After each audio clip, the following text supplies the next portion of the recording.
So Sculptra is in a very different classification than filler.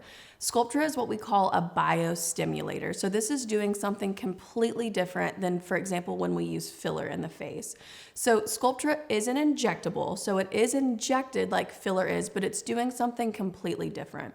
Filler is a gel that's comprised of hyaluronic acid. Sculptra is a biostimulator. It actually comes in a powder form and we mix it with water.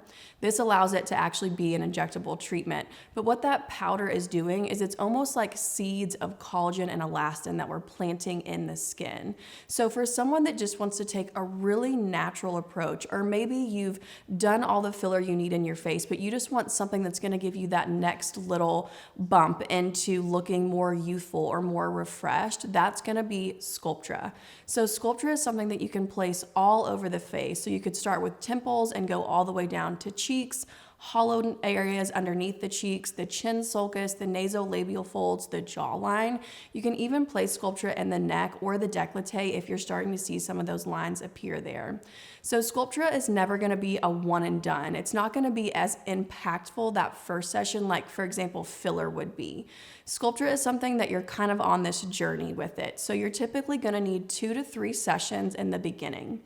After that, that's when you really start to see that collagen and elastin start to be produced.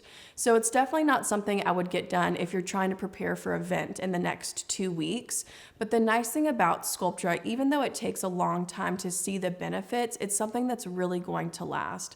One of my favorite things about Sculptra is that when they conducted the studies and they interviewed patients that have had Sculptra 1 year post-injection and then 2 years post-injection, they actually liked the results better 2 years compared to 1 year after injection. So that just goes to show how long your results are lasting with Sculptra.